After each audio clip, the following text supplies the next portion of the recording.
Madame Obono, ça suffit, s'il vous plaît, vous arrêtez d'interpeller Madame la rapporteure. Je sais exactement de quoi je parle quand je parle des violences conjugales. Remettre en cause la sincérité qui est la mienne sur ce combat, comme vous l'avez fait, je ne peux pas continuer à le laisser passer.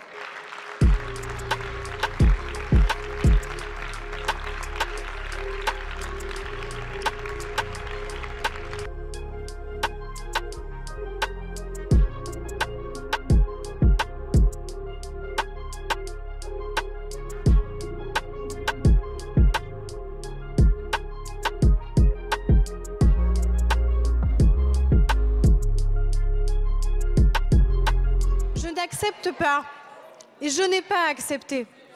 Je n'ai pas accepté.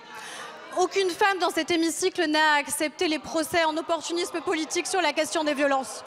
Aucune femme.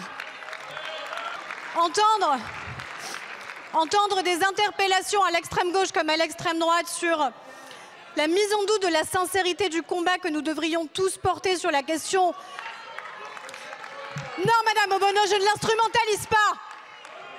Je ne l'instrumentalise pas.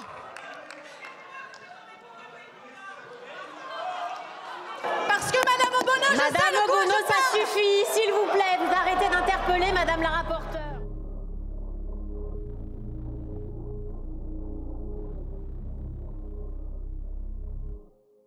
Pas de surprise en la matière.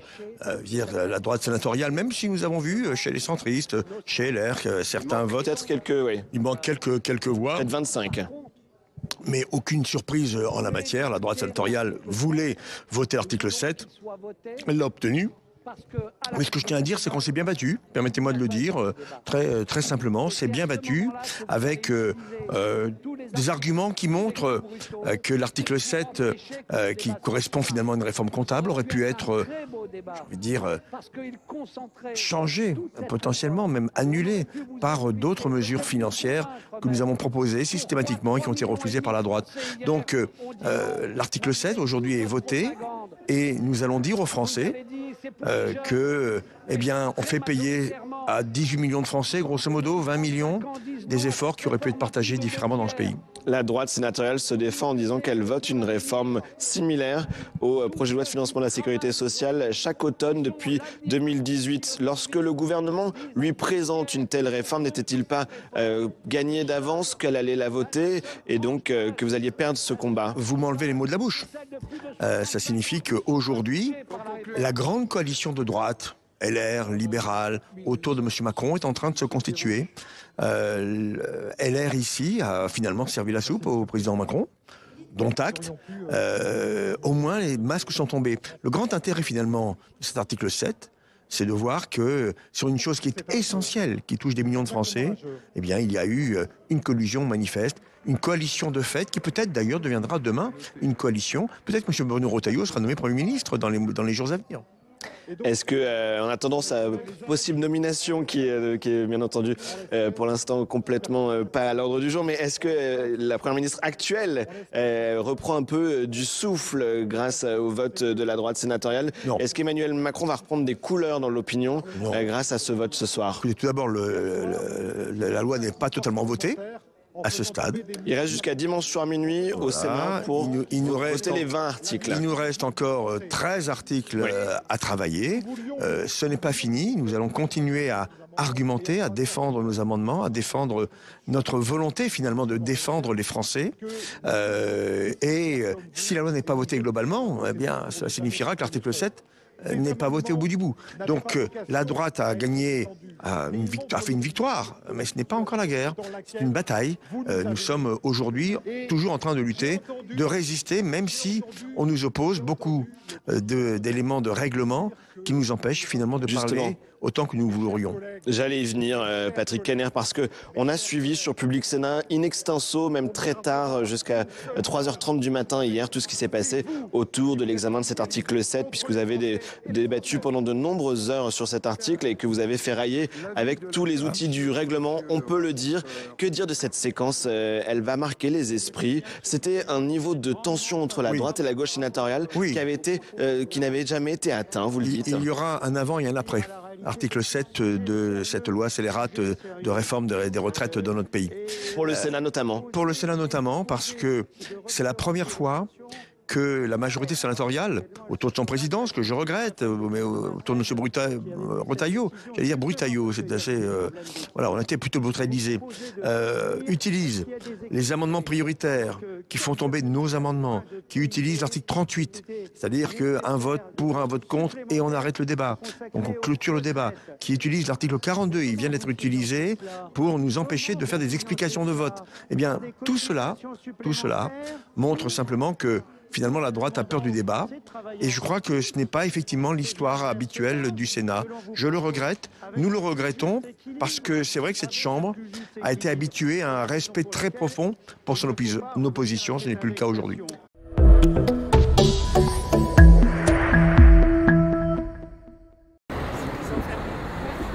C'est un peu dommage, quoi. Ça fait vide. C'est toujours triste. C'est une marque de plus. Il y a Camailleux, Minelli qui a fermé. San Marina. Et puis ça continue. Une ville où il y a plein de boutiques et de vitrines mortes comme ça incite pas à venir se balader.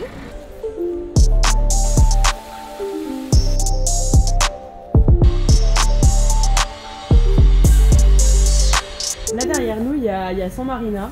Qu'est-ce que ça vous évoque, ces commerces qui ferment comme ça? Un centre-ville qui va encore un peu se dépeupler. Et c'est dommage pour nous tous. C'est désolant de voir toutes ces vitrines vides. Ça fait ville morte dans une ville comme Compiègne qui est plutôt assez dynamique. Et je pense à un certain nombre d'employés qui sont concernés et qui vont sans doute avoir quelques difficultés. On se dit qu'il n'y aura plus de centre-ville, ça va être calme, que toutes les boutiques vont finir par fermer et ça nous embête. On se dit que ça va être à notre tour au bout d'un moment.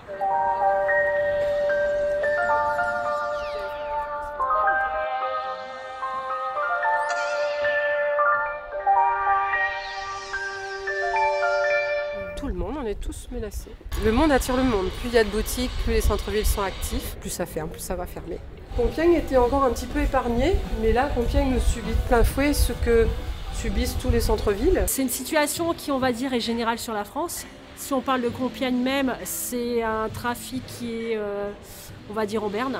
On a eu plusieurs fermetures d'enseignes, surtout nationales, donc ça peut faire peur. Mais il faut savoir que les locaux sont vite repris. La meilleure preuve, c'est le local qui est en bas. La boutique a fermé en décembre. Vous voyez, déjà, on a déjà des travaux.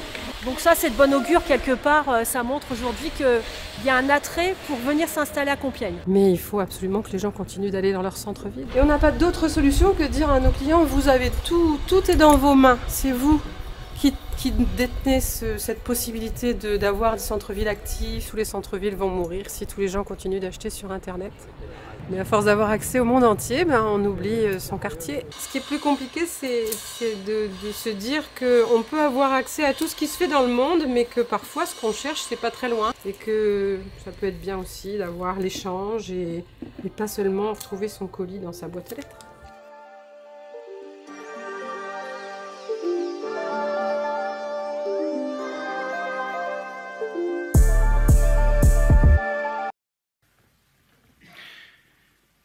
Aujourd'hui, dans notre pays, il n'y a plus de procès pour avoir avorté, ni à Bobigny, ni ailleurs.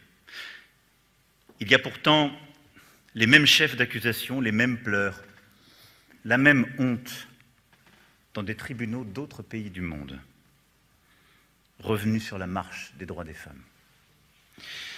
Parce que des idéologies réactionnaires espèrent tenir leur revanche, sans doute, sur les avocates, les activistes, les engagés qui les ont jadis fait plier. Parce que le droit des femmes est toujours une conquête fragile. Gisèle Halimi, par ses mots, avait fait changer la loi. Et je veux aujourd'hui que la force de ce message nous aide à changer notre Constitution, afin d'y graver la liberté des femmes à recourir à l'interruption volontaire de grossesse, pour assurer solennellement que rien ne pourra entraver ou défaire ce qui sera ainsi irréversible, pour adresser aussi un message universel de solidarité à toutes les femmes qui voient aujourd'hui cette liberté bafouée. Aussi, les avancées issues des débats parlementaires, à l'initiative de l'Assemblée nationale, puis éclairés par le Sénat, permettront, je le souhaite, d'inscrire dans notre texte fondamental cette liberté, dans le cadre du projet de loi portant révision de notre Constitution qui sera préparé dans les prochains mois. Non. Nous ne voulons plus jamais de procès de Bobigny. Le Sénat a donc adopté cette nuit l'article 7 pour le report de l'âge légal de départ à 64 ans avec 201 voix pour et 111 contre. Comment vous décrivez ce matin cette étape qui a été franchie? D'abord, une étape essentielle parce qu'il faut que le Parlement débatte, vote. C'est son rôle. Et comme président du Sénat, j'y suis particulièrement attentif. Nous étions sur l'article, j'allais dire, cœur du réacteur de la réforme, le report à 64 ans, l'augmentation progressive du nombre d'annuités à 43 ans. C'est quelque part, sauver le système de retraite par répartition. Mais nous allons devoir poursuivre le débat avec des sujets extrêmement important. Nous allons en parler, mais là vous dites étape essentielle hier au Sénat. Parce qu'il y a eu un vote, après un débat approfondi, un débat qui a été clair. Tout de suite dans Paris Direct, Info Intox, et ce soir c'est avec Thibaut Francesquet. Thibaut, bonsoir. On va s'intéresser à l'Ukraine avec vous. La guerre, bien sûr, alimente beaucoup de contenu sur les réseaux sociaux avec de nombreuses fausses informations et des vidéos détournées. Ce soir, on va se pencher avec vous sur la question des armes chimiques qui, selon certains, seraient utilisées par les Ukrainiens. C'est en tout cas ce qu'affirment certains sur Twitter. Les Ukrainiens utiliseraient des armes chimiques contre les Russes. Regardez d'abord ce tweet en anglais avec cette personne qui écrit « Les Ukrainiens sont si fiers de montrer leur dispositif d'armes chimiques. Dieu sait ce qu'ils mettent là-dedans. Est-ce que quelqu'un à l'OTAN va leur dire quelque chose ?» Cette personne donc partage une vidéo vue plus de 160 000 fois. Vidéo que voici. Vous voyez ce drapeau ukrainien qui en fait dévoile tout un stock de cartouches qui ressemblent à des munitions et qui donc pour certains seraient des armes chimiques. Et si on avance un peu dans la vidéo, en fait, on va voir qu'il y a un atelier complet avec des éléments, vous voyez ici, pour fabriquer des drones qui servent ensuite à lancer donc des munitions. Et si on avance encore, ici, vous voyez un réfrigérateur dans lequel, regardez, la personne va l'ouvrir, sont stockées des bouteilles avec les cartouches qu'on voyait tout à l'heure, ce qui fait dire à certains donc qu'il y aurait des armes chimiques. Deuxième publication sur Twitter, cette personne qui dit encore une confirmation que les forces armées ukrainiennes utilisent des armes chimiques en direction de Bakhmout, avec une vidéo qui a été vue 400 000 fois.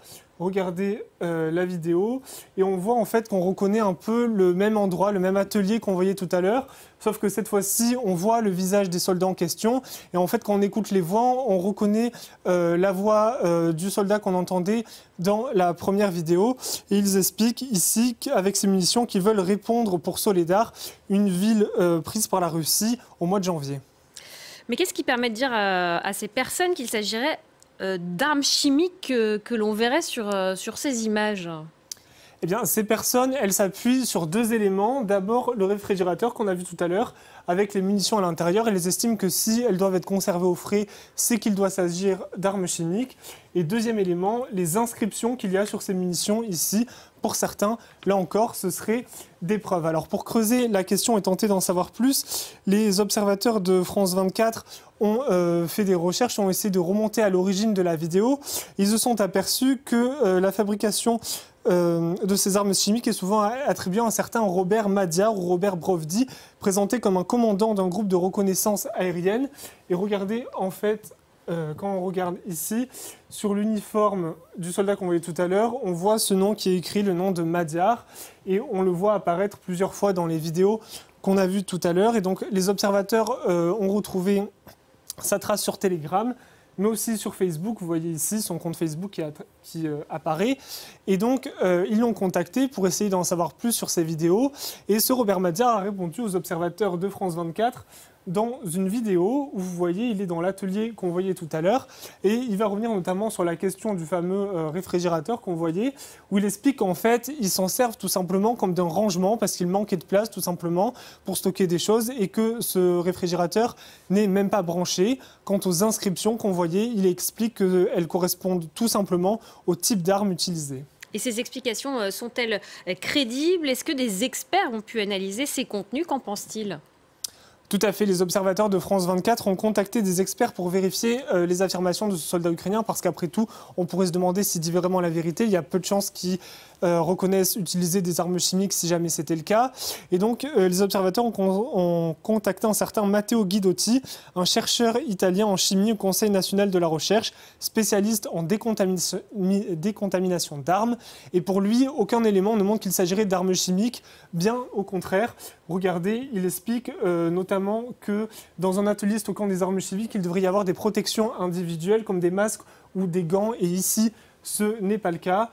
Et que sur la question du congélateur, ce n'est pas une preuve puisque les armes chimiques n'ont pas à être stockées au frais.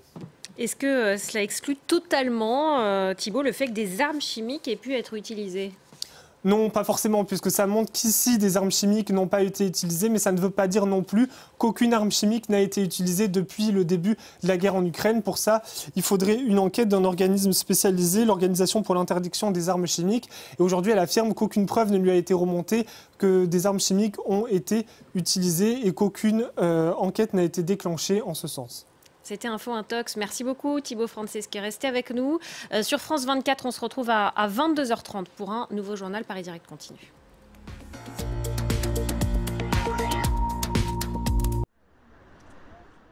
Sous le feu des critiques, le gouvernement britannique monte au front pour défendre son projet de loi controversé sur l'immigration illégale.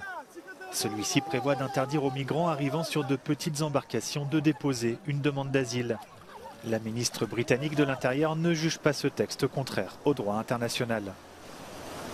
We're not breaking the law and no government representative has said that we're breaking the law. In fact, we've made it very clear that we believe we're in compliance with all of our international obligations. We do need to take compassionate but necessary and fair measures now because there are people who are dying to try and get here. They are breaking our laws. They are abusing the generosity of the British people. Le Haut Commissariat des Nations Unies pour les réfugiés a accusé le gouvernement britannique de vouloir mettre fin au droit d'asile dans le pays. Une violation claire de la Convention sur les réfugiés.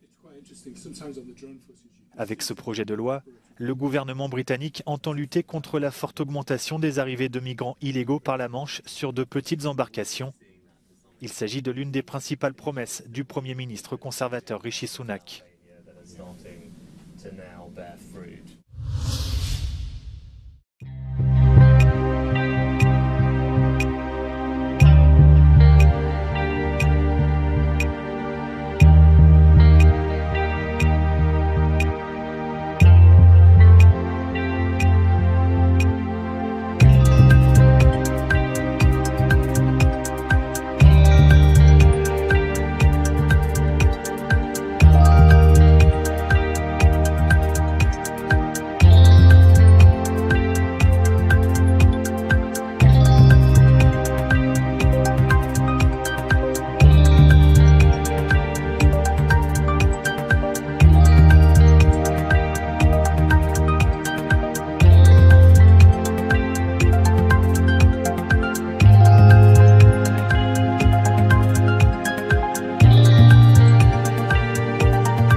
De la fumée s'élève au-dessus de la ville de Bakhmout, dans l'est de l'Ukraine. La ville est le théâtre d'intenses combats depuis des semaines. Le groupe de mercenaires Wagner, en première ligne côté russe, affirme désormais contrôler entièrement l'est de la ville. L'Ukraine dément cette information tout en reconnaissant que la situation y est difficile. Interrogé sur le sujet, le chef de l'OTAN a averti que la ville pourrait bientôt tomber aux mains des Russes. Good morning. We can not rule out that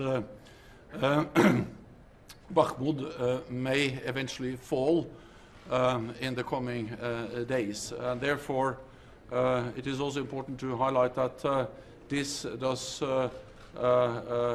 not necessarily reflect any turning point of the war. Pour saluer la résistance de ces soldats, l'armée ukrainienne remet des médailles aux plus valeureux. Le président Zelensky veut éviter à tout prix de perdre le contrôle de Bakhmout, craignant en effet qu'un tel revers ukrainien ne galvanise le camp ennemi. Pendant ce temps, l'Union européenne tente de se coordonner pour fournir des munitions à l'Ukraine. L'UE envisage de débloquer 1 milliard d'euros à cet effet.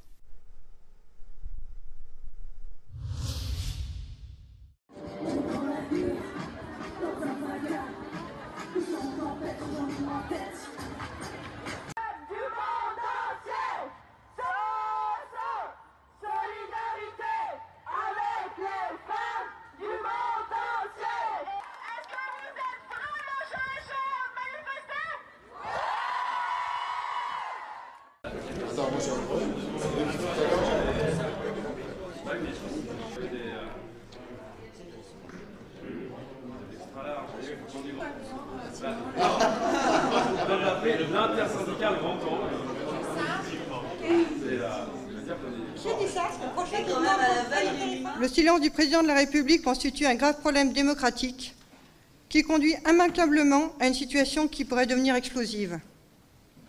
En responsabilité, l'intersyndicale adressera un courrier lui demandant à être reçu en urgence pour qu'il retire sa réforme.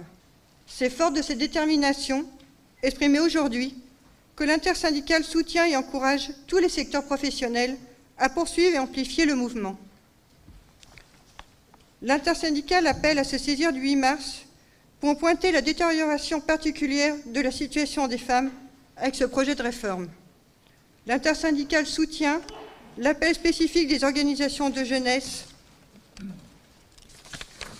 à se mobiliser jeudi 9 mars et appelle à rejoindre les rassemblements et manifestations, notamment à Paris, place de la République.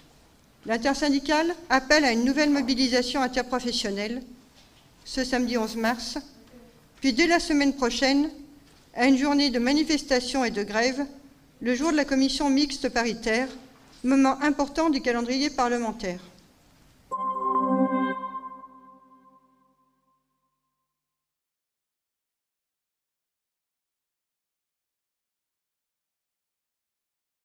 Et à un moment donné, je pense qu'il va falloir en effet durcir le mouvement avec peut-être d'autres types de mobilisation, avec peut-être des blocages sur certaines choses.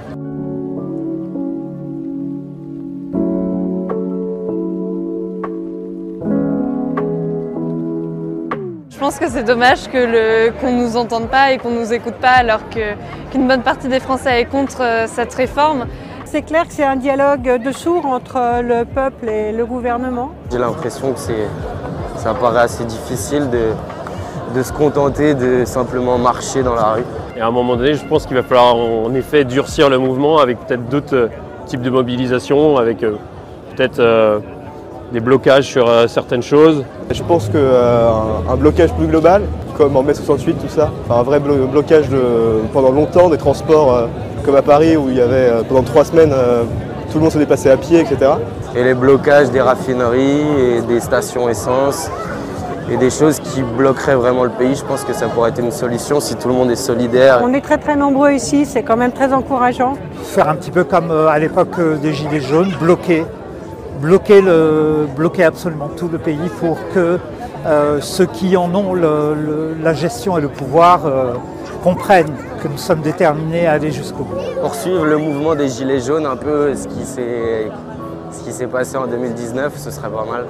Après, il faut qu'il y ait des regroupements et des mobilisations, l'utilisation des lieux publics pour discuter, pour s'éveiller, comme Nuit debout, comme les Gilets jaunes. Donc voilà, continuer à se mobiliser. Et avant tout, c'est le citoyen qui doit reprendre le pouvoir sur les choses. Suivant le type de travail qu'on a, je pense qu'on peut tous faire quelque chose et même des débrayages, des choses qui sont simples pour montrer qu'on soutient, on va dire, ce mouvement. Les travailleurs ont beaucoup moins à perdre en poursuivant le mouvement que ceux qui refusent d'entendre les justes revendications sur ce droit à la retraite. Après, il faut oser le faire, quoi. Et ce mouvement-là, c'est pour que les gens prennent conscience qu'on est avant tout citoyens et qu'on doit reprendre le pouvoir sur le travail. Moi, j'ai lu Simone Veil, Grève et joie pure. C'est un moment libérateur où enfin on se pose les bonnes questions. Derrière la question des retraites, il y a la question du travail. Les conditions de travail sont complètement dégradées. Les gens sont malades au travail. On ne peut pas accepter une société qui va vers ça.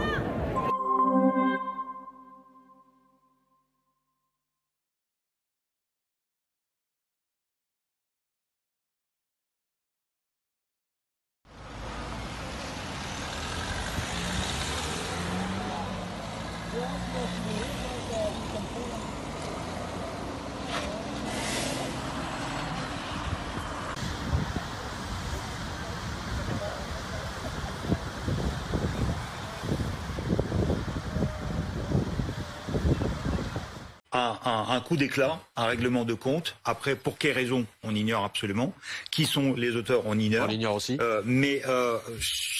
Parce que d'habitude, quand il y a une prise d'otage, en fait, on demande déjà aux médias de ne pas diffuser ce genre d'images, parce que sinon, les fauteurs, en fait, les criminels peuvent utiliser et peuvent comprendre ce qui se passe autour d'eux. Et donc, si on diffuse ces images, c'est qu'on est sûr qu'ils sont plus déjà sur les lieux. Nous avons retrouvé Luc André en direct avec nous, notre correspondant de BFM TV en Allemagne. Luc, je le disais, on va faire un point sur les faits, sur ce que l'on sait, sur ce que l'on ignore ce soir. 7 morts, donc, pour l'instant, bilan provisoire après cette attaque contre une église des témoins de Jéhovah à Hambourg.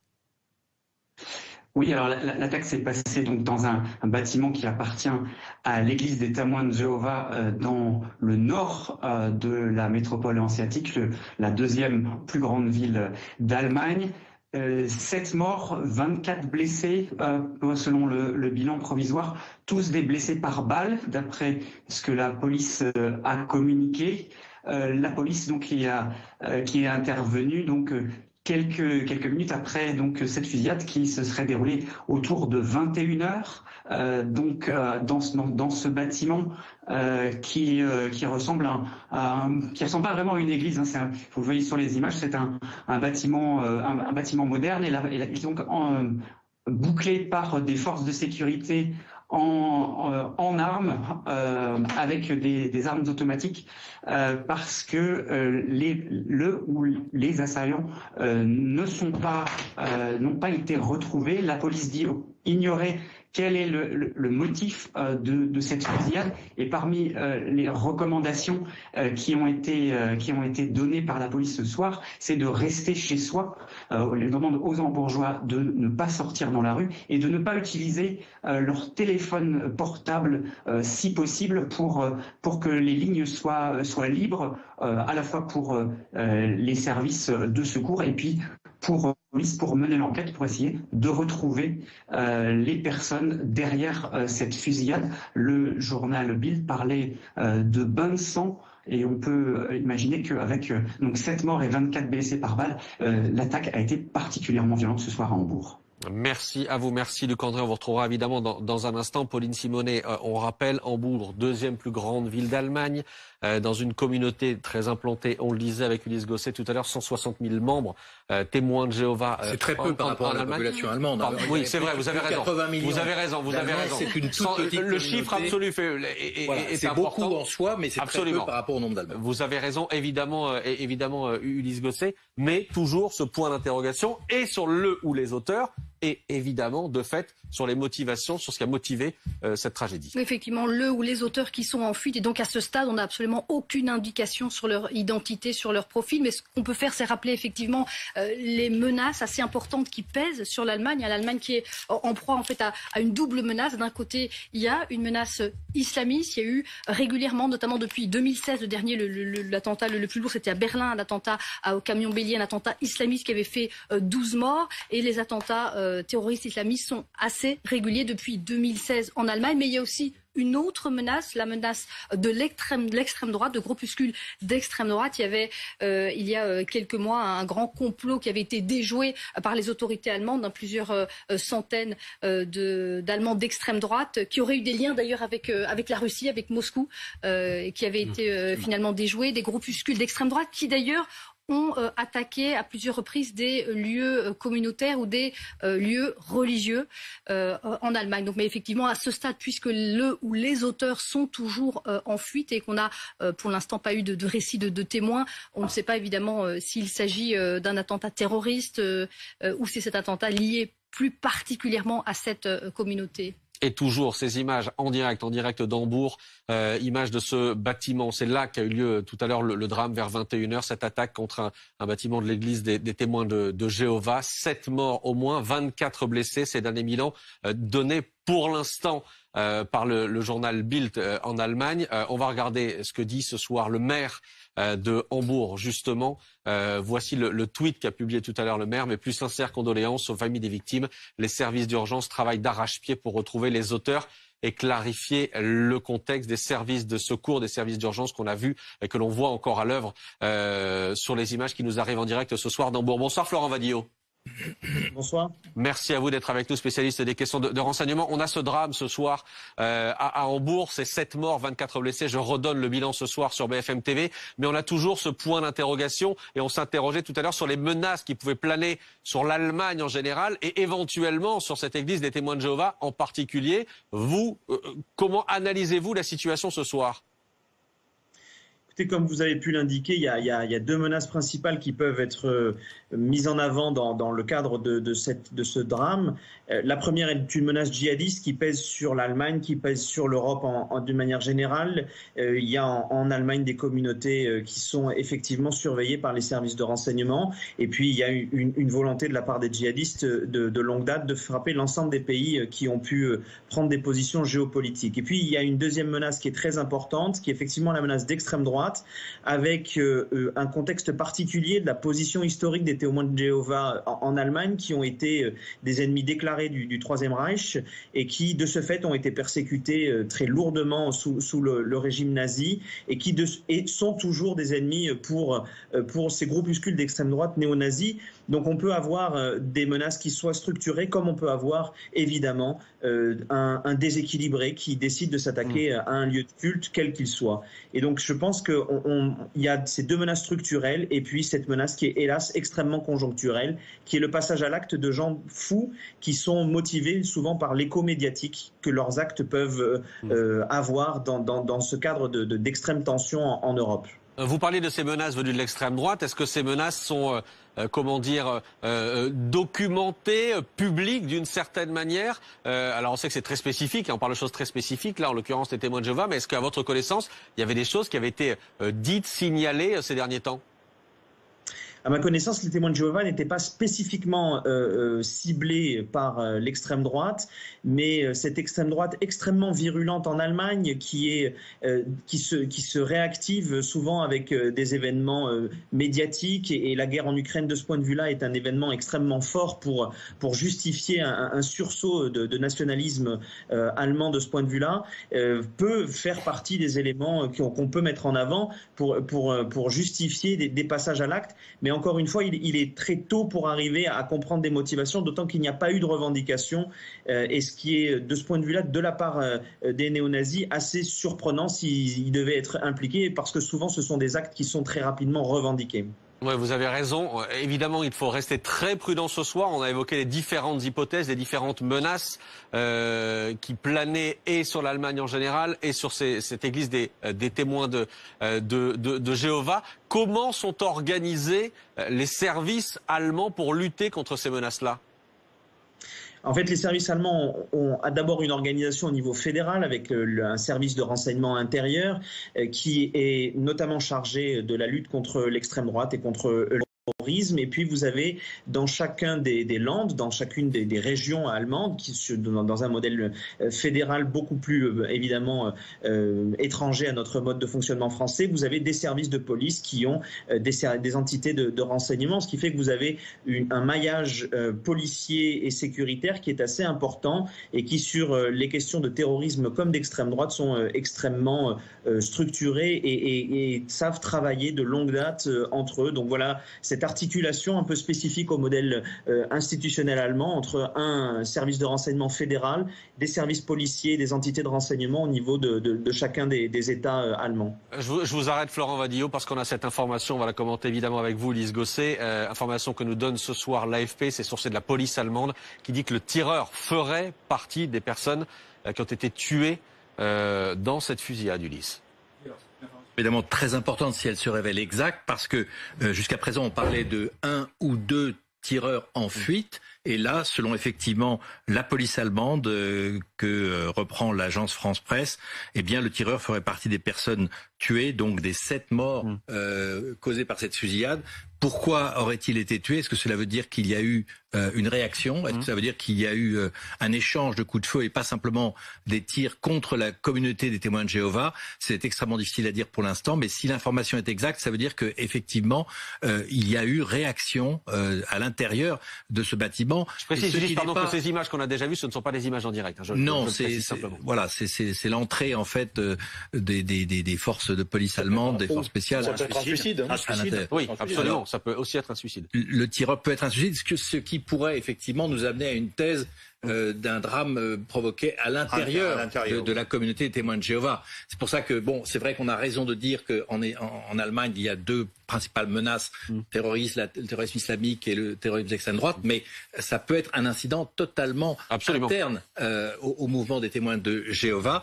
C'est vrai que de toute façon, il y a aussi le fait que ce type de communauté a des moyens de protection pour évidemment faire face à toute éventualité, avec sans doute des contrôles, parfois même des portiques de détection, comme ça existe dans un certain nombre de lieux de culte, mais peut-être aussi des armes à l'intérieur. Donc toutes les hypothèses sont ouvertes, mais l'information de la police donnée par l'AFP est effectivement extrêmement intéressante. Est-ce que ça veut dire qu'il n'y avait qu'un seul tueur en particulier? Est-ce que ce tueur pourrait être lui-même à la fois le tueur et qu'il se serait éventuellement suicidé lui-même, ou a-t-il été victime d'un coup de feu venant de l'un des participants à la réunion qui avait lieu? L'enquête le dira. Luc André, on vous retrouve en direct, correspondant de BFM TV en Allemagne. C'est cette dernière information qui nous parvient donc. Le tireur ferait partie des personnes tuées dans cette fusillade à Hambourg. C'est ce que dit la police. Est-ce que vous avez plus d'éléments ce soir? Au moment où je vous parle, les médias allemands n'ont pas encore donné cette information qui est donc révélée par l'agence France Presse. La télévision allemande que je regarde en parallèle, pour l'instant, ne fait pas état de la mort du tireur. Les bandeaux sur les chaînes d'information continuent sur un tireur, donc un assaillant en fuite. Donc d'après l'agence France Presse, le tireur ferait partie des victimes. Ce qu'on a appris récemment, c'est que la police est arrivée très rapidement sur place parce que les faits se sont déroulés à quelques encablures d'une centrale de la police à Hambourg, et une unité d'élite était déployée dans le quartier, en intervention pas très loin du bâtiment. C'est pour ça que la police est arrivée très rapidement après le début de la fusillade. On apprend aussi que un dernier tir a été entendu après l'arrivée de la police, devant ce bâtiment de 3 étages qui abrite les bureaux et la salle de culte, donc des témoins de Jéhovah, dans un quartier du nord de Hambourg, pas très loin de l'aéroport, si vous voulez, donc pas vraiment dans le centre de la ville, dans une zone pas vraiment résidentielle. Le bilan, pour l'instant, s'établit à 7 morts par balle. Et on dénombre encore aussi 24 blessés. La zone est bouclée par les forces de sécurité, comme vous pouvez l'imaginer. Et la police de Hambourg demande aux habitants de la métropole hanséatique de rester chez eux et de ne pas utiliser le téléphone portable pour laisser les forces de police et les services de secours travailler dans le calme. Voilà, merci à vous, merci Luc André. Florent Wadillo, Luc André le disait à l'instant, visiblement l'unité d'élite de la police allemande est arrivée très rapidement, elle était à proximité, est arrivée très rapidement avec cet élément évidemment qui trouble, c'est le fait qu'il y ait un coup de feu qui a été entendu après l'arrivée de la police, Florent Wadillo. Oui, tout à fait. Si cette unité d'élite est intervenue et a réussi à neutraliser l'assaillant, cela permet de rentrer dans un cadre assez classique d'une intervention avec un assaillant extérieur. Si l'assaillant était mort auparavant, effectivement, on serait plus sur des règlements de compte interne ou peut-être une difficulté qui est survenue dans le cadre de cette communauté. Ce qui est certain, c'est que la police allemande a, de ce point de vue-là, mis un terme à une situation tout à fait dramatique de manière très efficace. Et je crois que la géographie des lieux a œuvré dans ce sens-là.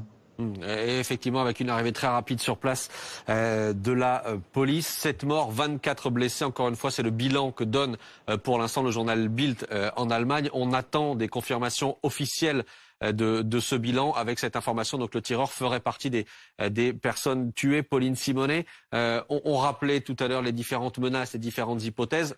Pour l'instant, c'est évidemment très difficile. On n'a pas de précision de la part des autorités allemandes. C'est difficile de préciser les choses. Il y a ces menaces et il y a aussi l'hypothèse effectivement d'une affaire interne à cette église des témoins de Jéhovah. Oui, effectivement, hein, ce qu'on peut faire, c'est évoquer les différentes hypothèses dans le cas de cette attaque à Hambourg. Ce qu'on peut rappeler, effectivement, c'est que l'Allemagne est sous la menace de plusieurs menaces, justement menaces djihadistes. Hein, entre 2013 et 2021, d'après les médias allemands, le nombre de djihadistes considérés comme dangereux a été multiplié par 5. Effectivement, il y a eu depuis 2016 des attaques terroristes islamistes, mais il y a aussi d'autres menaces très importantes, la menace de groupuscules d'extrême droite et de groupes d'extrême droite, même parfois plus importants. En décembre dernier, il y a un grand complot d'extrême droite qui a été déjoué, des militants d'extrême droite qui auraient tenté même d'attaquer, qui auraient eu comme projet d'attaquer le Bundestag et d'attaquer les autorités allemandes. Il y a également parmi ces groupuscules nazis des groupuscules complotistes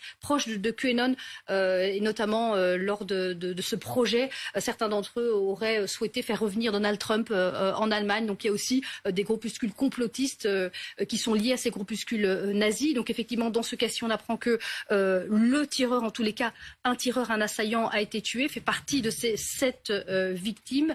Il faut rappeler qu'il y a 24 blessés également. Donc une attaque qui avait un bilan extrêmement lourd. Effectivement, la police est intervenue très rapidement, mais c'est quand même l'une des attaques les plus meurtrières de ces dernières années en Allemagne. Donc effectivement un bilan extrêmement lourd, mais comme le rappelait notre correspondant, les policiers sont intervenus très rapidement puisque il y a une unité de la police et des forces spéciales qui se trouvent sur place. Et là, on voit sur ces images, donc ils ne sont pas en direct, mais là, effectivement, c'est une opération. Alors, peut-être que des spécialistes peuvent nous aider, mais c'est normal que ça se passe de cette manière-là. Mais on a l'impression qu'ils entendent quelque chose et qu'à ce moment-là, il y a encore de l'action en haut. Alors, je ne sais pas, je sais pas, Florent Wadillo, si vous avez les images sous les yeux, également les images que l'on diffuse ce soir. Vous n'avez pas ces images, malheureusement, de la police qui entre armée, évidemment, à l'intérieur de ce bâtiment, qui ensuite se dirige vers un escalier et on les voit enfin visiblement faire le tour du bâtiment à l'intérieur. On a vu aussi, et c'est classique Florent Wadillo,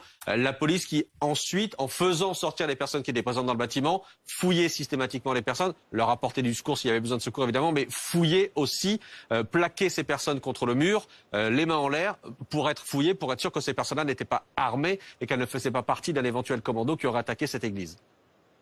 Tout à fait, on se souvient des images qui avaient pu heurter à l'issue des attentats, notamment de l'Hypercacher, puisque les éventuels terroristes, les malfaiteurs peuvent se décider de se fondre dans la masse des anciens otages quand ils sont libérés et par ce biais-là, en fait, accéder en quelque sorte à une liberté et tenter de s'échapper. Donc dans ce cas-là, la règle de sécurité minimale, c'est de s'assurer que l'ensemble des personnes libérées ne sont pas armées et sont bien de véritables otages. Donc il y a de rapides vérifications d'identité et puis on s'assure au sein des otages qu'il n'y en a aucun qui se dissimule de manière fallacieuse parmi eux. Donc c'est tout à fait normal, mais ça, effectivement, ça peut heurter dans un cadre de situation de crise.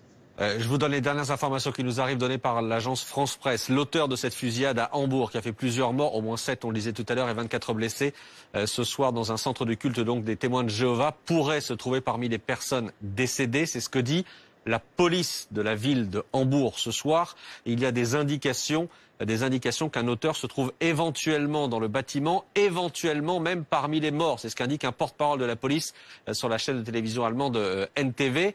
On va dire pour l'instant, Ulysse Gosset, qu'il y a beaucoup de prudence encore dans les informations qui sont données par la police allemande. Je répète cette phrase, il y a des indications qu'un auteur se trouve éventuellement dans le bâtiment, Ulysse, et éventuellement même parmi les morts. Oui, effectivement. Prudence, mais d'abord un constat terrible, c'est-à-dire c'est un véritable carnage, une fusillade meurtrière qui a fait au moins 7 morts et 24 blessés, c'est considérable. C'est-à-dire qu'en quelques minutes, à peine, la ville de Hambourg et toute l'Allemagne est endeuillée. Hambourg, il faut le savoir, c'est une grande ville du Nord, c'est un grand port, c'est une activité économique considérable, c'est une ville très cosmopolite, certains la compare à Marseille en termes d'activité économique. Mais effectivement, c'est un drame terrible pour l'Allemagne. Le maire de Hambourg, d'ailleurs, Peter Tschentscher, a fait un communiqué dans lequel il dit ceci: les nouvelles venant du quartier sont bouleversantes et choquantes, mes sincères condoléances aux familles des victimes. Les forces de l'ordre travaillent d'arrache-pied à la poursuite des auteurs des faits et à leur élucidation. Ça veut dire qu'effectivement, les auteurs, le ou les tireurs ne sont pas encore identifiés ou arrêtés.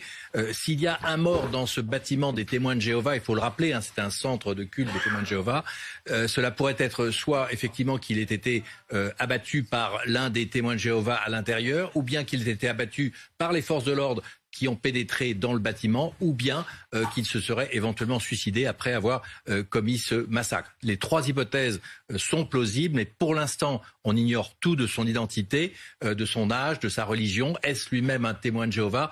En tout cas, la police allemande avance avec beaucoup de prudence, comme l'ensemble des autorités et des médias allemands, parce que effectivement, tout le monde s'interroge. Pourquoi un tel drame dans un centre des témoins de Jéhovah à Hambourg? Et on voit, Florent Vadillo, cette prudence, encore une fois, de la police allemande qui dit que l'un des auteurs ou l'auteur se trouve éventuellement dans le bâtiment et éventuellement même parmi les morts. Il y a encore beaucoup de prudence ce soir. Oui, et la prudence, d'abord, elle est nécessaire au regard d'abord de l'impact médiatique que cela peut avoir, au regard des risques de poursuite d'événements. Il peut, si dans le cas d'un attentat, il peut y avoir des attentats perlés, donc il faut faire très attention à cela. Et la prudence, elle est aussi, à mon sens, justifiée par le mode opératoire, parce que un individu qui rentre dans un espace clos et qui arrive à faire 7 morts et 24 blessés, ça veut donc dire qu'il était armé au minimum avec des armes de poing efficaces, voire des armes, potentiellement des armes de guerre. Donc dans tous les cas, ça n'est pas une intrusion d'un individu qui n'avait pas préparé cette opération, évidemment pas, puisque des armes classiques ne permettent pas de tirer aussi rapidement et de faire un bilan aussi dramatique. Donc la police a raison, parce que potentiellement il peut y avoir des complicités, il peut y avoir encore des gens qui se cachent, et dans ces cas-là, en quelque sorte, une audace de communication serait dévastatrice si elle devait être démentie par les faits. Donc la gestion de la crise, elle n'est pas coopérationnelle, elle est aussi médiatique désormais. Mais on le voit, cette attaque, elle a eu lieu aux alentours de 21h, d'après les éléments qui nous sont donnés ce soir par la police et par la presse allemande. Là, il est 23h49 et on est en direct sur BFM TV. On voit les images qui nous arrivent ce soir, Florent Vadillo, en direct d'Hambourg. On voit des policiers qui clairement, sont sur un registre plus détendu d'une certaine manière. L'opération semble, je dis bien semble, terminée. Évidemment, ils sont toujours sur les lieux. Évidemment, ils sont toujours à l'intérieur, à l'extérieur du bâtiment. Mais visiblement, les personnes qui étaient à l'intérieur de ce bâtiment, les témoins de Jéhovah, ont été sortis de ce bâtiment. Et des policiers, l'attitude que l'on voit des policiers, c'est une attitude qui est plus détendue. La situation semble maîtrisée ce soir. La situation, effectivement, semble être maîtrisée. Et effectivement, après de 2 heures de la commission des faits, on peut, de ce point de vue-là, penser que la situation est sous maîtrise. S'ouvre désormais le temps de l'enquête et des constatations judiciaires, et ce qui fait que la scène de crime va être protégée de longs jours, parce qu'il faudra, si l'assaillant est décédé et s'il n'y a pas de complicité avérée, il faudra que les éléments balistiques, les éléments au sein de l'établissement puissent parler, et ce qui peut justifier donc le maintien d'un dispositif policier assez important. Et le bilan, par ailleurs, va créer une véritable émotion, et donc cette zone devra être protégée, ce qui justifie la permanence d'un dispositif policier assez important. Et on le voit, ce dispositif, sur ces images qui nous arrivent en direct d'Hambourg ce soir. Encore une fois, on est dans le nord de l'Allemagne. Bonsoir Daniel Cerdan. Bonsoir monsieur. Merci à vous d'être avec nous ce soir en direct sur BFM TV. Vous avez été membre du GIGN, vous êtes commandant Daniel Cerdan. Je voudrais que vous nous aidiez à comprendre comment est-ce qu'on intervient après une fusillade comme celle-là, ou au moment d'une fusillade comme celle-là, qui a touché ce bâtiment dans cette zone du nord d'Hambourg, où il y a donc 7 morts. Comment est-ce que les unités d'élite, on sait qu'elles étaient proches, visiblement, c'est l'indication que nous donnait notre correspondant, comment est-ce que les unités d'élite interviennent sur ce genre d'opération? Oui, je pense que l'Allemagne a pris les mêmes dispositions que la France, en étant à moins de 20 minutes sur un attentat. Mais la première des choses qui est faite, c'est d'abord avec les unités locales, c'est-à-dire de mettre un périmètre de sécurité. Et tout ce périmètre de sécurité, tous les carrefours sont pris. Vous savez, lorsqu'on est une zone sécurisée, toute personne rentrant ne peut plus rentrer dans cette zone, et toutes les personnes ne peuvent plus sortir de cette zone. Ensuite, ce qui est important, c'est de demander aux personnes de rester chez eux, parce que le plus important et le plus dangereux, c'est que les gens soient affolés et sortent à l'extérieur, alors que l'intervention n'est pas terminée. Donc, si vous voulez, il faut du monde pour pouvoir gérer toutes ces personnes. Et ensuite, ensuite, c'est bâtiment par bâtiment, c'est-à-dire faire des fouilles pour pouvoir essayer de retrouver les individus qui ont tiré dans c'est témoin de Jéhovah, c'est ça, monsieur? Oui, absolument, témoin de Jéhovah. Absolument. Mais le principal, c'est que dès qu'il se passe quelque chose, comme dans toute intervention, c'est d'abord de geler la situation et de mettre un périmètre de sécurité. Ça, c'est la première des choses qui est importante. Et c'est-à-dire que quand en gendarmerie, vous avez toutes les gendarmeries, les unités, le groupement, compagnie, brigade qui prennent en compte la zone. Et ensuite, on fait intervenir proportionnellement. Les premiers qui arrivent, c'est souvent sur le terrain, c'est les psys sabres. Et ensuite, les antennes de GIGN, et en fait, après le GIGN. Mais là, si vous voulez, quand c'est en zone urbaine, je crois, si j'ai oui, bien absolument. Dit, et en zone urbaine, il faut geler. Et ensuite, là, ça s'est passé dans un endroit bien précis. Oui. On est voilà, donc geler autour de l'endroit où a été fait cet acte, et ensuite investir pièce par pièce, par binôme, investir pièce par pièce pour essayer de retrouver. Là, je ne sais pas quelle est la finalité de l'intervention. Je ne sais pas si elle est terminée, monsieur, l'intervention. On voit sur les images qui nous sont arrivées ce soir d'Hambourg, une première intervention de policiers qui ne sont pas casqués, qui sont armés effectivement de fusils automatiques ou semi-automatiques, mais qui ne sont pas casqués. Et ensuite, on voit arriver effectivement des policiers qui sont beaucoup plus équipés d'une certaine manière, mais les premiers à être rentrés, en tout cas dans les images que l'on voit là, à être intervenus armes à la main, ce sont des hommes, par exemple, qui n'étaient pas casqués. Oui, en fait, ça, c'est les unités c'est les unités territoriales qui sont affectées à la ville. Et ensuite, par contre, je pense qu'ils ont mis en place, comme en France, des psys sabres qui c'est des équipages de 4 qui ont tous les matériels, c'est-à-dire gilet pare-balles, bouclier pour pouvoir intervenir sur tous les incidents qui puissent être de personnes qui tirent comme celle à laquelle on vient d'assister. Pauline Simonet. On voit que la police est très prudente au sujet du tireur qui pourrait se trouver parmi les morts. Hein. L'auteur pourrait se trouver dans le bâtiment, éventuellement parmi les morts. Je vais vous demander comment est-ce qu'on procède justement pour identifier, pour savoir si l'auteur, si jamais il s'est donné la mort, si l'auteur est parmi les morts. Quand vous faites sortir tous les gens d'un avion, on ne sait pas qui peut être l'individu. C'est-à-dire que toutes les personnes qui vont être appréhendées lors de cette progression, eh bien toutes les personnes vont être arrêtées pour être interrogées et être passées pour faire l'environnement de leur identité. Et puis le plus grave en fait dans ce genre d'intervention, quand vous progressez dans un bâtiment comme ça, on ne sait jamais si la personne a mis de l'explosif. Donc si vous voulez, et des pièges, parce qu'il est arrivé au GIGN, lorsqu'on a été arrêté des personnes, elles avaient mis des pièges, des planches avec des clous, avec des pièges que l'on peut mettre dans tout appartement. Et en fait, là, la progression doit être discrète, et puis en faisant attention que le bâtiment n'ait pas été piégé, parce qu'on n'est pas certain que l'individu n'ait pas mis des explosifs. Vous voyez ce que je veux dire? Oui, et on voyait effectivement les images de ces gens qui étaient fouillés. Ça veut dire qu'en réalité, au moment où vous arrivez sur la zone, d'une certaine manière, toute personne qui s'y trouve est suspecte. Tout à fait. Toutes les personnes, et on faisait des exercices de temps en temps on mettait un escadron dans un avion, et quand on a terminé dans l'avion, si vous voulez, toutes les personnes que l'on sortait, on n'est jamais à l'abri que un des passagers soit complice d'une attaque. Et là, c'est pareil. Dans un bâtiment comme celui-là, eh bien, toutes les personnes qui vont être, ou qui sortent de cette zone vont être mises de côté, et elles ne seront pas libérées tout de suite. Et là, je vois les personnes qui sont encore... je vois sur votre écran, monsieur, que les policiers sont encore en train d'être vigilants et d'avoir les armes vers le haut du bâtiment. Donc, je pense que là, il va y avoir une fouille minutieuse. Il va falloir faire venir des experts d'explosifs. Bon, nous, en France, ce sont les DEDEX, neutralisation des explosifs, pour pouvoir faire attention, parce que si c'est un bâtiment qui est bien un bâtiment de témoin Jéhovah, la personne aura pu mettre des explosifs aussi. Le commandant Cerno est avec nous en direct. Merci commandant. Restez avec nous. Florent Vadiot est là également. Restez avec nous, avec Pauline Simonet, Ulysse Gosset. On est tous là pour cette information qui nous est parvenue il y a moins d'une heure. Maintenant, cette attaque contre un lieu de culte de l'église des témoins de Jéhovah en Allemagne. Il y a ce soir 7 morts, au moins 24 blessés.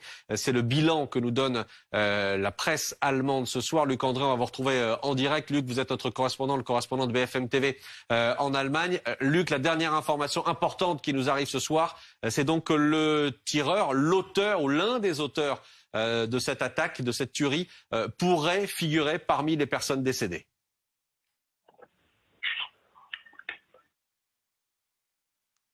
Interview à une chaîne d'information continue allemande il y a quelques minutes. Il a précisé que la personne qui pourrait être l'assaillant a été retrouvée mortellement blessé dans la partie supérieure du bâtiment quand les forces de police qui étaient déjà à proximité du bâtiment par hasard sont arrivées sur place. Elles ont entendu un coup de feu et elles sont rentrées dans le bâtiment où elles ont déjà trouvé des morts et des blessés et ont finalement trouvé donc cette personne dans la partie supérieure du bâtiment qui était déjà morte. Le porte-parole de la police a précisé que les forces d'intervention n'ont pas fait usage de leurs armes, donc la police n'a pas tiré. Et le porte-parole de la police disait que l'alerte qui a été adressée aux habitants de Hambourg au début de l'intervention va certainement être levée car la police n'a pas d'indication ou d'indice qui permettrait de penser qu'une personne est en fuite. Même si donc les autorités allemandes restent prudentes, il se pourrait bien que l'assaillant ou l'assaillante, on ne sait pas le sexe de la personne qui a été retrouvée, soit parmi les morts, donc parmi les 7 morts confirmés, du moins auprès de différents médias allemands ce soir. L'attaque donc s'est déroulée autour de 21h dans ce bâtiment de 2 étages au nord du centre de Hambourg. C'est pas très loin de l'aéroport, ce bâtiment utilisé exclusivement par la communauté des témoins de Jéhovah.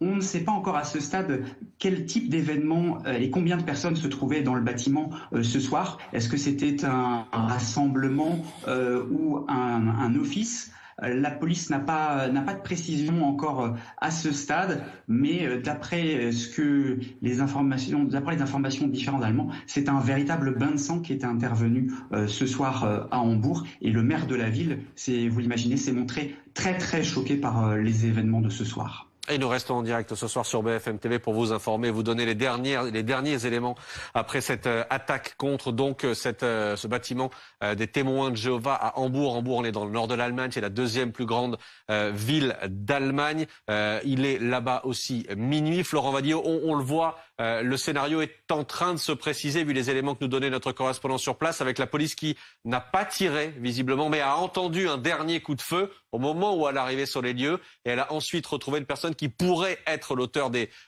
faits, l'auteur de cette attaque, au deuxième étage de ce bâtiment, ce qui pourrait, on va rester extrêmement prudent pour l'instant, ce qui pourrait laisser penser à un suicide après cette attaque. C'est une hypothèse ce soir. Oui, ça fait partie des hypothèses. En tout cas, ça nous inscrirait dans un modus operandi assez classique, hélas classique, d'un assaillant qui se donne ensuite la mort une fois qu'il a perpétré un bain de sang. Mais effectivement, les différentes constatations et puis je pense l'interrogation des témoins permettront de préciser un scénario, de justifier pourquoi ce rassemblement de plus de 40 personnes était en cours ce soir-là et pourquoi l'individu, s'il avait des liens ou pas avec cette communauté, est intervenu. Et je pense que les motivations, ce qui a généré le passage à l'acte, seront très importantes, soit qu'elles soient inexistantes, et dans ce cas-là, on sera dans un autre scénario qui supposera une extranéité au dispositif, soit qu'effectivement, on soit dans le cadre d'un règlement de compte au sein d'une communauté. Mais effectivement, la prudence est importante, d'autant qu'il est encore un peu tôt pour s'assurer que les déclarations des différentes forces d'intervention sont conformes à l'exactitude des faits. Donc, je crois que dans les heures qui viennent, les éléments, évidemment, seront beaucoup plus fiables et permettront de tirer les premiers éléments de cette soirée. Bien sûr, commandant Cerdan, on le disait, la police est intervenue extrêmement rapidement. Elle a son commissariat central qui visiblement est à proximité de la zone, mais n'a pas eu à intervenir, à tirer en tout cas, c'est ce que nous disait notre correspondant à l'instant, parce que à son arrivée, il y avait déjà visiblement un certain nombre de victimes et déjà cette personne soupçonnée comme étant l'auteur qui était décédée. C'est un scénario classique, ça aussi? Oui, en fait, comme dit votre correspondant, les autorités avaient averti les habitants de Hambourg de ne pas sortir de leur maison, mais a priori, on l'a déjà eu durant ma carrière, des forcenés qui avaient tiré sur des personnes et qui, lorsqu'on intervenait, eh bien, ça m'est arrivé 2 fois où la personne s'était mis un coup de feu, s'était suicidée, mais on ne le savait pas. Et on avait investi d'ailleurs la maison, on avait envoyé beaucoup de lacrymogènes, en fait, un peu comme là, dans votre scénario que vous décrivez à la télévision, eh bien, on avait entendu un coup de feu, mais même quand on entend un coup de feu, on n'est jamais certain que l'individu n'est pas toujours armé. Donc, on a investi avec beaucoup de précautions et en fait, la personne s'était suicidée. Et là, dans ce scénario, si vous voulez, tant que la police n'aura pas fouillé minutieusement le bâtiment où s'est passé l'acte, eh bien, tant que la fouille n'aura pas été faite minutieuse et que la sécurisation du bâtiment n'aura pas été effectuée par les forces de l'ordre et par les services de neutralisation d'explosifs, eh bien, le bâtiment ne sera pas, d'ailleurs, on voit encore des policiers, le bâtiment ne sera pas ouvert au public. Ouais, les policiers que l'on voit là, c'était à 21h, d'accord. Oui, absolument. C'était au moment de leur intervention tout à l'heure. Ce ne sont pas des images en direct, il faut le préciser. Commandant, ça veut dire que toutes les personnes qui ont été sorties de ce bâtiment, certaines ont dû être évidemment amenées à l'hôpital, secourues sans doute. On voit les images de ces ambulances. Toutes les autres sont ensuite amenées vers un lieu où elles vont toutes être interrogées? Oui, tout à fait. Toutes les personnes qui ont été prises sur le terrain là que l'on voit là sur vos images sont mises de côté et elles seront interrogées et entendues. Et passer bien sûr passer de leur environnement pour savoir si elles elles sont pas susceptibles d'être complices du tireur. Et ça, c'est certain. Toutes les personnes vont être arrêtées. Pauline Simonet. Alerte qui a été évidemment donnée, la zone est bouclée, mais en plus les habitants sont appelés, invités à rester chez eux, à ne pas sortir. Combien de temps ça peut durer? Est-ce que l'alerte peut être levée rapidement? Là, il est 23h, il est minuit. De toute façon, toute la nuit, là, bon, les gens ne sortent pas. L'avantage, c'est qu'on est à une heure tardive, donc les gens ne sortiront pas. Mais tant que la zone ne sera pas, parce que vous en parlez à la télévision, il peut y avoir aussi des complicités qui peuvent, si un deuxième tireur qui se promène dans Hambourg, il va falloir aussi le savoir et donc prendre toutes les précautions pour éviter qu'il y ait un autre acte de ce genre dans Hambourg. Donc là, de toute façon, ça peut durer jusqu'à 6h du matin. Je peux vous dire que quand on est sur le terrain, sur un terrain, et nous, c'est souvent des forcenés, je peux vous dire qu'on ne quitte pas le terrain tant que la zone n'a pas été sécurisée et toutes les unités qui sont sur le terrain restent sur le terrain. Et donc franchement, je pense que là, ça va durer jusqu'au petit matin. Parce que en fait, quand j'écoute votre télévision, on n'est pas sûr que l'individu était vraiment arrêté. Donc Absolument, il y a la prudence. C'est encore une fois, je vais redonner les mots d'un porte-parole de la police de Hambourg qui donnait tout à l'heure une conférence de presse et qui disait qu'il y a des indications qu'un auteur se trouve éventuellement dans le bâtiment, éventuellement même parmi les morts. Ulysse Gosset, alors on a également ce tweet de la police d'Hambourg. Jusqu'à présent, il n'y a aucune information fiable sur le mobile du crime. Nous vous demandons de ne pas partager d'hypothèses non garanties et ou de répandre des rumeurs. Évidemment, Ulysse Gosset, ce soir, c'est un choc immense en Allemagne. On affiche, nous, sur notre écran, plusieurs morts et des personnes grièvement blessées. D'après les informations qui nous parviennent via les médias allemands, on parle de 7 morts et 24 blessés. C'est encore le bilan que nous donnait tout à l'heure notre correspondant en Allemagne. Oui, les vraies informations à notre disposition, c'est qu'il y a eu une fusillade aux alentours de 21h, heure locale, c'est-à-dire il y a près de 3 heures maintenant, à Hambourg, dans cette ville donc immense, la deuxième ville du pays. C'est un grand port industriel, une activité économique très importante, une ville cosmopolite avec beaucoup de mouvements de population et de marchandises. Et dans cette ville, donc, un centre de témoins de Jéhovah. La fusillade se serait produite dans ce que les témoins de Jéhovah appellent le hall du royaume. Ce n'est pas véritablement une église, c'est un centre des témoins de Jéhovah. Il y en a 170 000 environ en Allemagne, il y a quelques 2000 lieux comparables à celui de Hambourg. Une communauté donc assez peu importante, plutôt discrète, qui a marqué l'histoire de l'Allemagne parce qu'elle a été persécutée sous le régime nazi et qu'elle a résisté spirituellement. Et de nombreux, des milliers, pour ne pas dire des dizaines de milliers de témoins de Jéhovah sont morts dans les camps de concentration nazis. Et ce drame a été reconnu et honoré par l'Allemagne de façon tout à fait officielle. Mais c'est une communauté donc extrêmement réduite, qui est plutôt discrète. Et la question fondamentale, c'est de savoir pourquoi ce soir, 1 ou 2 tireurs ont décidé de commettre ce bain de sang, ce massacre. Ce que dit la police, c'est que il y aurait effectivement parmi les victimes, parmi les 7 victimes, un assaillant qui aurait été tué donc à l'occasion de ce massacre. Comment a-t-il été tué? S'est-il suicidé? A-t-il été tué par l'un des gardes des témoins de Jéhovah ou par quelqu'un dans l'assistance? On ne le sait pas. Il y a une immense opération de police qui a été déclenchée à Hambourg pour retrouver éventuellement des assaillants, puisque au début de la soirée on parlait de 1 ou 2 possibles assaillants en fuite. Ce soir, le quartier donc reste entièrement bouclé. Les enquêteurs sont sur place. Les principaux commandos qui sont arrivés au début de l'intervention sont maintenant en train de se replier. Mais en fait, le mystère reste quasiment total, si ce n'est ce bilan terrible et effectivement ce grand choc effectivement pour l'Allemagne qui, au cours des dernières années, a eu vraiment des frayeurs et a été traumatisée par des attentats soit islamistes, soit commis par l'extrême droite, notamment lors de marchés de Noël, notamment à d'autres occasions contre des minorités kurdes en particulier, commis par l'extrême droite.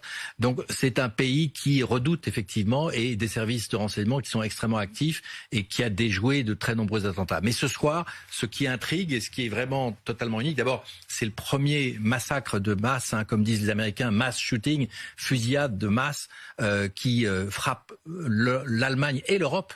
C'est le premier attentat de ce genre depuis le début de l'année. Et ce qui intrigue beaucoup, c'est le lieu de l'attentat, ce centre de témoins de Jéhovah. Et nous restons en direct avec vous ce soir sur BFM TV pour vous donner les derniers éléments en provenance de Hambourg, donc avec cette attaque contre ce hall du royaume, c'est ce que vous disiez, ce centre des témoins de Jéhovah à Hambourg, dans le nord du pays, avec ce bilan qui est donné pour l'instant par les médias allemands de 7 morts et de 24 blessés. Pauline Simonet. Oui, effectivement. Et alors, il y a eu une interrogation encore sur le ou les tireurs, mais il semble qu'il ce soit un tireur isolé, puisque on a la police qui indiquait que le tireur se trouvait vraisemblablement dans le bâtiment et serait vraisemblablement parmi les victimes. Mais notre correspondant a précisé également que sur les médias allemands, d'autres responsables de la police avaient indiqué en fait qu'ils avaient pénétré dans le bâtiment et qu'ils avaient trouvé en pénétrant dans ce bâtiment, lorsque les incidents finalement étaient déjà, semble-t-il, terminés, au moins 6 morts et 24 blessés. Et puis, à un étage supérieur, une autre victime. Et c'est cette autre victime qui était elle-même aussi déjà décédée. Cette autre personne, il s'agirait du tireur, mais effectivement, pas encore de confirmation officielle. Et la police qui a envoyé ce message, en appelant évidemment la population à ne pas propager de rumeurs. On ne connaît encore aucune indication sur le mobile de ce crime. Et effectivement, si la police envoie ce message, c'est justement parce que l'Allemagne est la cible de plusieurs menaces, menaces djihadistes très importantes. D'après la police allemande, il y a 5 fois plus d'islamistes considérés comme dangereux en Allemagne depuis en 2021 par rapport à 2013. Et puis il y a aussi cette menace très importante de groupuscules d'extrême droite. On a aussi effectivement les minorités kurdes qui ont été ciblées par des attaques. Donc c'est pour ça évidemment que la police appelle à rester extrêmement prudent et à ne pas diffuser de rumeurs sur les mobiles de l'auteur ou des auteurs de cette attaque. Absolument, et on va retrouver Luc André, le correspondant de BFM TV en Allemagne, avec ce dernier élément donné par la police allemande. Luc, qui est une précision dont on se doutait, mais qui est, encore une fois, c'est le porte-parole de la police qui le dit officiellement. Toutes les personnes tuées présentaient des blessures par balle, Luc. Oui, c'est effectivement ce qu'a précisé un porte-parole de la police de Hambourg, donc des blessés et des morts, des victimes toutes par balle et éventuellement un assaillant qui serait mort sur place, trouvé à un autre endroit dans la partie supérieure de ce bâtiment de 2 étages qui abrite la communauté des témoins de Jéhovah dans ce quartier du nord de Hambourg, à mi-chemin entre le centre et l'aéroport international de la 2e plus grande ville d'Allemagne. L'autre élément que je peux vous donner maintenant, c'est que la police, ce porte-parole de la police estimait que l'alerte qui avait été diffusée auprès de la population allait être bientôt levée si elle n'avait pas été levée entre-temps, car la police n'a pas d'indication à ce stade qu'une personne serait en fuite. Les vérifications se poursuivent, vous l'imaginez, sur place, la police est encore déployée en nombre. On a vu il y a quelques minutes un véhicule de déminage arriver devant le bâtiment. Les journalistes allemands présents sur place estimaient que c'était sans doute une mesure de précaution, une mesure de routine pour vérifier que il n'y avait pas d'autres dangers dans le bâtiment où s'est déroulée cette fusillade meurtrière ce soir à Hambourg. Le maire de la ville, Peter Tschentscher, est en tout cas très choqué et effectivement il attend comme tous les autres d'avoir plus d'informations sur les motifs derrière ce bain de sang. Et pour l'instant on n'en sait pas beaucoup plus. La police n'a pas communiqué sur le sujet, ni d'ailleurs officiellement sur le bilan humain de cette tragédie. Le nombre de morts qui circulent sont des informations de presse, notamment du journal Bild, le plus grand tirage de la presse allemande qui est basé à Hambourg et qui est généralement bien informé dans ce genre de cas. Il a des très bons liens avec les services de police. Donc là, la dernière information que je peux vous donner, c'est que l'alerte devrait être bientôt levée pour la population. La police semble estimer qu'il n'y a plus de danger, mais en tout cas, la zone où s'est déroulée la fusillade reste bouclée car les enquêteurs sont à pied d'œuvre ce soir dans le bâtiment des témoins de Jéhovah à Hambourg. Ouais, plusieurs éléments importants ce soir que nous donne Luc André. On parlera de déminage dans un instant avec le commandant Cerdan, mais d'abord Florent Vadillo. Élément important dans le scénario de cette soirée, la police effectivement dit qu'elle n'a aucun élément qui le laisse à penser que un autre auteur serait en fuite et comment dire penche donc pour le moment pour un auteur unique. Un auteur unique, ce qui expliquerait de fait que le dispositif soit un dispositif de sécurité, mais plus un dispositif d'action. Et par ailleurs, le décès de cet auteur unique expliquerait également qu'il n'y ait pas des mesures de sécurité au-delà de la sécurité périmétrique qui n'ait été prise. Donc, en effet, ces informations persistantes semblent nous acheminer vers cette hypothèse d'un auteur unique qui se serait donné la mort ou aurait été tué. Le flou reste encore un tout petit peu sur les déclarations de la police allemande en la matière. Et effectivement, vous avez raison Florent. Commandant Cerdan, on a effectivement vu tout à l'heure arriver ce véhicule de déminage de la police allemande. Vous nous dites ce soir que là aussi c'est une précaution évidente que les enquêteurs et que les services d'intervention doivent prendre pour vérifier que l'auteur de cette fusillade n'a pas piégé le bâtiment, n'a pas piégé les lieux qu'il a occupés ce soir et là où il a commis ce massacre. Oui, tout à fait. Maintenant, si vous voulez, dans toutes les unités d'intervention, au GIGN, vous avez une unité, vous avez une cellule qui est uniquement basée sur l'explosif. Et quand vous faites un assaut, même quand vous investissez une maison, vous avez tous les moyens maintenant. Vous avez le robot, un robot, vous avez même les chiens qui ont des petites caméras et tout pour voir si sur le cheminement que l'assaut va prendre, il n'y a pas le chemin n'est pas miné.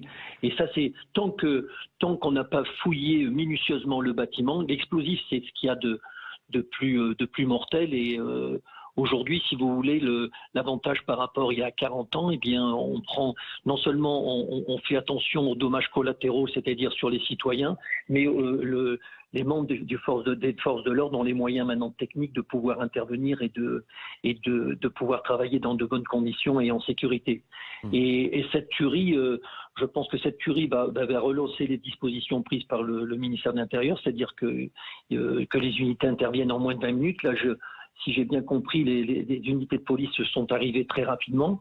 Et je pense qu'il y a peu de temps, moi j'habite près d'une église, les cultes, il va falloir relancer la protection des lieux de rassemblement de culte. Il ne faut pas oublier qu'il y a beaucoup de rassemblements, de lieux, et que de temps en temps, il faut mettre des sécurités.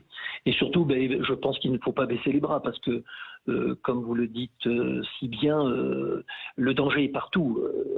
Il y a de plus en plus d'attaques qui ne sont pas forcément terroristes, mais bon, on pense toujours, souvenez-vous, à la gare du Nord, la vidéo où le gars je crois que c'était un poinçon, où il met des coups de poinçon sur un individu qui est à la gare du Nord. Je pense que le danger, aujourd'hui, il est partout. Et comme vous le dites très bien, il y a beaucoup de gens qui sont faibles psychologiquement et on en voit de plus en plus dans les rues. Je prends le cas de Paris. Moi, j'habite Paris et on voit de plus en plus de gens dans les rues et qui parfois sont faibles psychologiquement et qui sont capables, pour une cigarette non donnée, de vous donner un coup de couteau. Donc cette tuerie, je crois que cette tuerie va relancer la sécurité et de se dire que ça peut arriver tous les jours, quoi. Et encore une fois, nous n'avons pas de précision pour l'instant sur l'auteur et encore moins sur ses motivations. On a simplement ces images qui nous arrivent en direct d'Hambourg avec visiblement les services de déminage qui sont en train de s'équiper. On suit ça en direct sur BFM TV. Commandant, on a désormais à l'intérieur de ce bâtiment une scène de crime et une enquête qui va pouvoir commencer. Que doivent faire dans un premier temps justement les services d'enquête à l'intérieur ? Vous avez les techniciens d'intervention criminelle qui vont venir, vous savez, les fameux messieurs qui sont en blouse blanche, et ils vont faire l'état des lieux, les prises d'empreintes, les photos, ils vont faire des centaines de photos de tous les lieux, et ils vont lancer une enquête sur l'individu, déjà sur l'environnement, parce que là, vous savez, on a l'individu, donc espérons qu'il avait ses papiers d'identité, donc prendre le papier d'identité et puis faire l'environnement familial, de faire l'environnement professionnel pour savoir exactement s'il appartient, vous savez, s'il appartient à un groupe bizarre ou un groupe et puis faire tomber, si vous voulez, s'il fait vraiment partie d'un groupe, de faire tomber tous ses complices, quoi. Florent Vadillo, justement, encore une fois, je le répète, on est très prudent sur les différentes hypothèses, très prudent, sur les motivations que l'on peut pousser ce passage à l'acte. Mais à partir de quand est-ce qu'on considère qu'un geste comme celui-là est un geste terroriste ? Le geste terroriste est une qualification juridique et donc ça dépend beaucoup de la sensibilité de chacun des pays à certaines menaces. C'est tout le débat qui existe en France sur des actes qui sont de la criminalité. On se souvient notamment de ce militant d'extrême droite qui avait attaqué devant une mosquée, qui n'avait pas été qualifié de terroriste. Donc c'est vraiment propre en fait au système de valeurs et au système juridique de chaque État.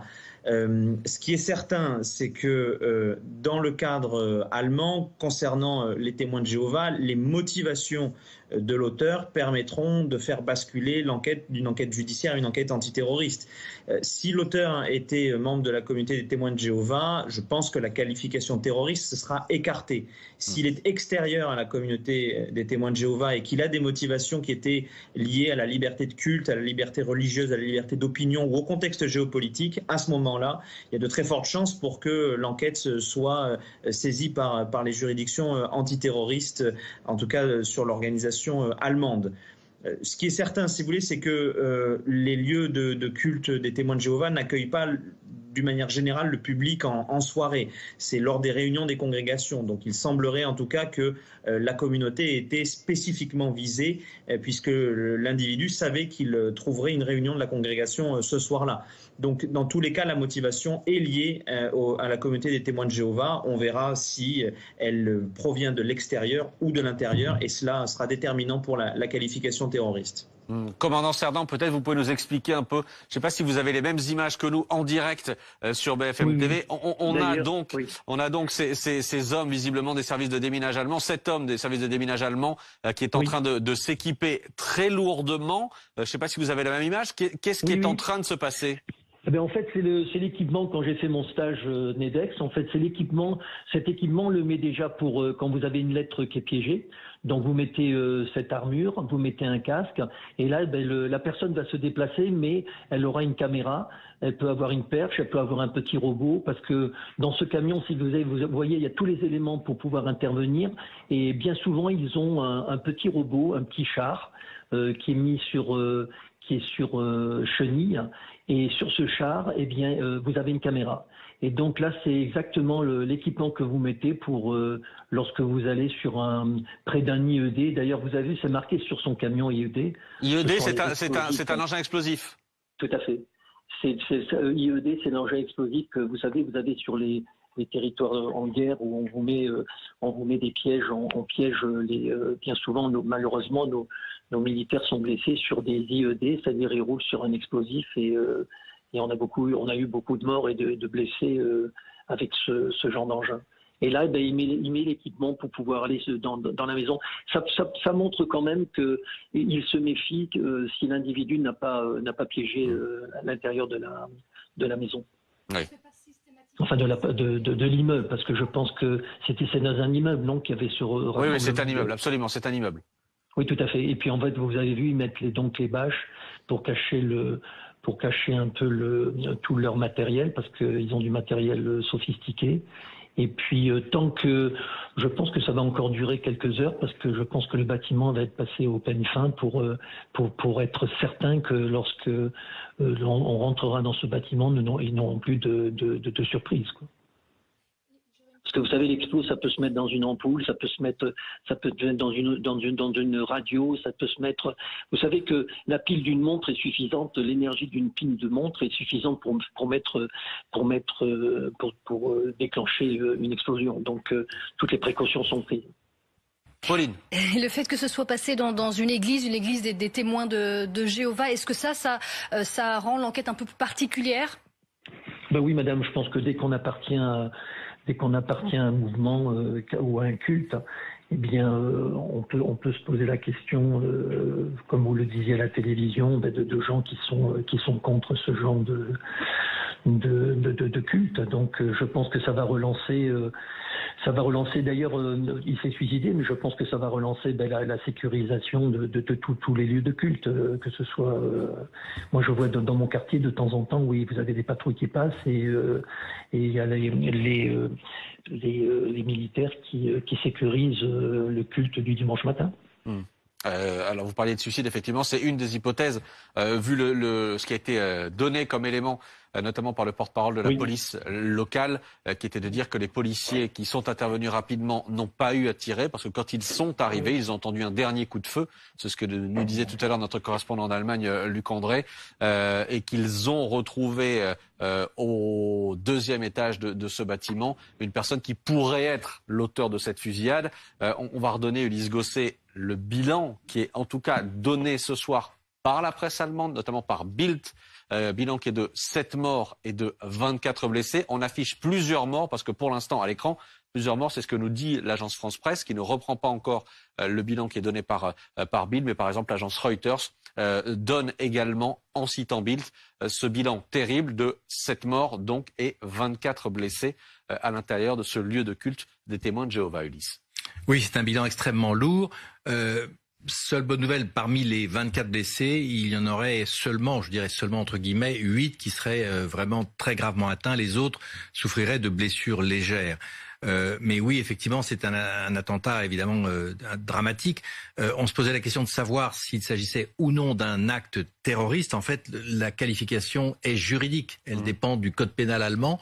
En France, acte terroriste, c'est lorsque l'acte est de nature à mettre en péril les institutions de la République ou à porter atteinte à l'intégrité du territoire national. S'il s'agit d'une tuerie, d'une fusillade dans un lieu particulier, un lieu de culte, en l'occurrence le centre des témoins de Jéhovah de Hambourg, eh bien, il faut être vraiment très prudent parce qu'il peut s'agir d'un acte individuel, pas forcément hors de la communauté des témoins de Jéhovah. Ça peut être un acte, je dirais, interne à la communauté, mais ça peut être aussi un acte de quelqu'un d'extérieur qui a voulu commettre ce crime. Est-ce qu'il a ensuite commis un suicide ou pas? C'est l'enquête qui le dira. Ce qui est extrêmement intéressant ce soir, c'est que visiblement, la police se demande s'il n'y a pas un engin explosif à l'intérieur du centre de témoins de Jéhovah, puisqu'on voit l'équipement de ce spécialiste des IED qui va pénétrer à l'intérieur pour s'assurer effectivement qu'il n'y a plus de danger pour les enquêteurs. Merci Ulysse, merci Pauline. Je remercie également Florent Vadillo qui était en direct avec nous et le commandant Cerdan. Merci à tous les deux de nous avoir accompagnés ce soir. On reste en direct ce soir. Thomas Joubert dans un instant. En Géorgie, le parti au pouvoir a annoncé le retrait du projet de loi contesté dans la rue depuis 2 jours. Le texte prévoyait que les ONG et les médias recevant plus de 20% de leur financement de l'étranger étaient obligés de s'enregistrer en tant qu'agents de l'étranger sous peine d'amende. Pour ses détracteurs, ce texte est inspiré d'une loi similaire qui existe en Russie où le Kremlin l'utilise pour réprimer la presse indépendante, les organisations de défense des droits de l'homme et les opposants.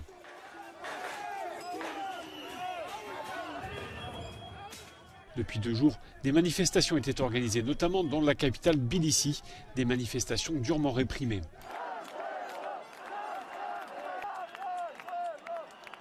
Face à cette contestation populaire, le parti au pouvoir a donc décidé de faire marche arrière, au moins provisoirement. Une nouvelle version du texte pourrait être présentée au Parlement ultérieurement.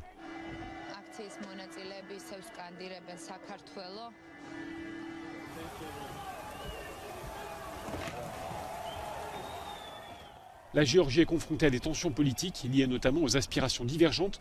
Une partie de la population aspire à rejoindre l'Union européenne et l'OTAN, mais d'autres Géorgiens souhaitent rester proches de la Russie.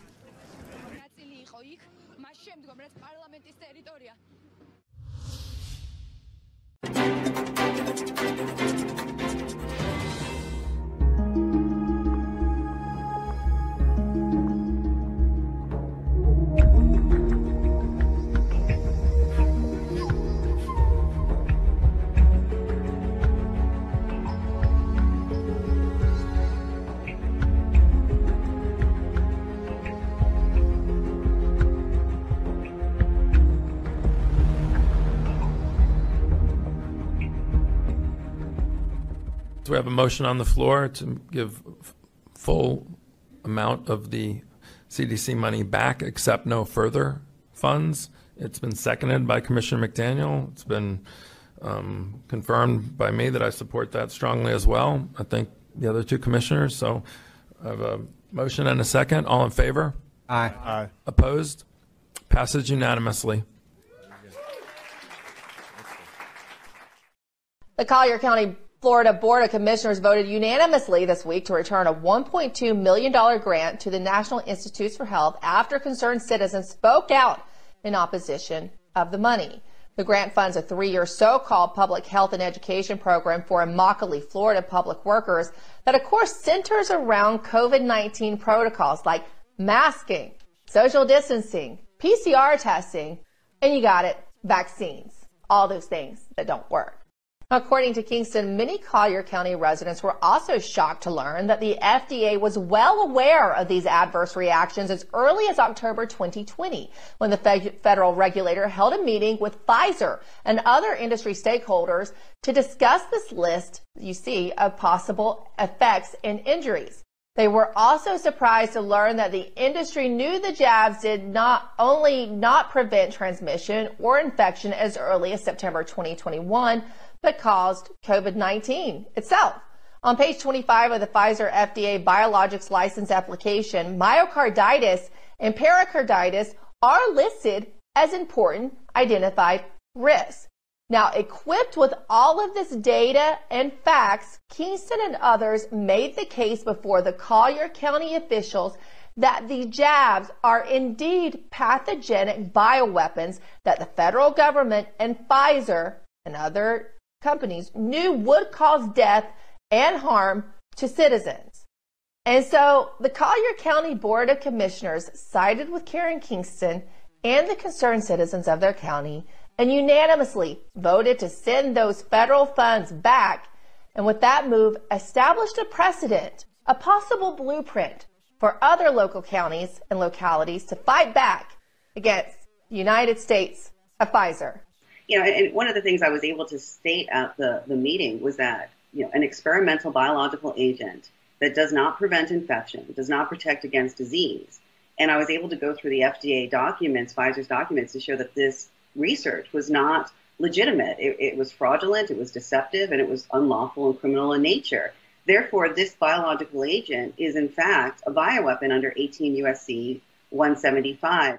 I had an opportunity to show the Collier County commissioners the FDA data, as well as the residents, the FDA data that showed it was fraudulent. The VAERS database, I showed the analysis that Surgeon General Ladapo had done regarding the cardiac-related deaths.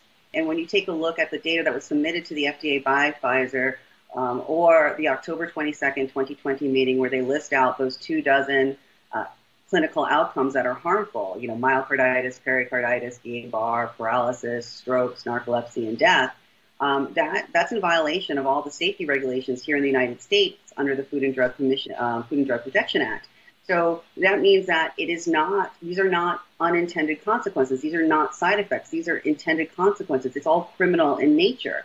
The experimentation that's been done on American citizens has been criminal experimentation. That means it is a weapon of biowarfare, or under Florida state law 790.166, they call it a weapon of mass destruction that can be a biological agent used under basically criminal experimentation. And that was huge, Ermal, because I said that in front of 5 county commissioners, hundreds of concerned citizens, that these experimental agents are not only not vaccines, but they're bioweapons. If what I said wasn't breaking news around this country and around the world, then I should be in handcuffs right now. And that's why I don't understand why people aren't covering this story either. Des marches ont été organisées dans de nombreuses villes à travers le monde pour célébrer la Journée internationale des droits des femmes. À Madrid, la mobilisation a rassemblé des dizaines de milliers de personnes drapées de violet. L'Espagne est souvent considérée comme une référence en matière de droits des femmes en Europe. Le pays avait notamment adopté dès 2004 une loi pour lutter contre les violences fondées sur le sexe. Des textes adoptés récemment par le gouvernement progressiste divisent les mouvements féministes, en particulier celui sur les droits des personnes transgenres. Ce mercredi 8 mars, 2 cortèges différents ont défilé dans les rues madrilènes pour marquer leur division. Seguimos reivindicando que nos traten igual que al resto de seres humanos. Somos la mitad y resulta que cobramos menos, tenemos, seguimos, nos siguen matando. ¿Qué más te puedo decir? Outre-Atlantique, c'est contre les violences faites aux femmes et le harcèlement de rue que se mobilisaient les femmes mexicaines. Des manifestations très encadrées par la police. Hoy es la primera vez que marcho y estoy aquí porque estoy harta de salir todos los días al trabajo, a la escuela y recibir cualquier tipo de acoso. Estamos exigiendo respeto por el simple hecho de existir. Estoy harta que por ser mujer esté condenada a vivir esto todos los días. Au Mexique, les femmes sont sujettes à de nombreuses violences. 20 d'entre elles sont tuées chaque jour dans le pays. Et pour 100 meurtres de femmes, seules 4 personnes sont condamnées à des peines de prison. Teşekkür ederim. Değerli kardeşlerim.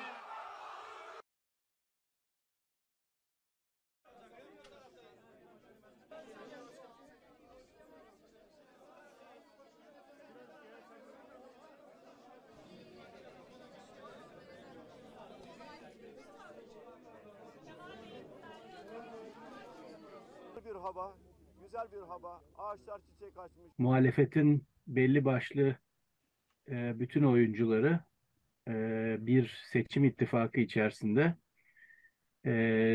Kılıçdaroğlu'nun arkasında duruyorlar. AK Parti ve Erdoğan hükümetinin geçtiğimiz birkaç yıl içerisindeki gerek ekonomide gerek güvenlik politikalarındaki performansı oldukça kötü. Bu iki faktörü bir araya getirdiğimizde aslında Kılıçdaroğlu'nun seçimi kolaylıkla kazanıyor olması beklenir. Si nous entrons dans une période électorale normale, régulière, où les partis politiques vont faire campagne et les leaders vont faire campagne pour ensuite se mettre au jugement de l'électorat, je pense vraiment que Kılıçdaroğlu a une chance de remporter parce qu'il y a une usure de pouvoir, il y a un ras-le-bol dans l'opposition, dans l'ensemble de la société, mais également pour une première fois, il y a une coalition très large en face de Recep Tayyip Erdoğan. İnsanlarımızı seviyoruz. Onlarla beraber bir arada kardeşçe yaşamak istiyoruz. Comme il est un ancien candidat, un ancien leader, il ne représente pas le nouveau, il ne représente pas le nouveau souffle, il ne représente pas la nouvelle émotion. Hein. C'est un monsieur assez âgé, 74 ans je crois, et dont l'électorat connaît bien.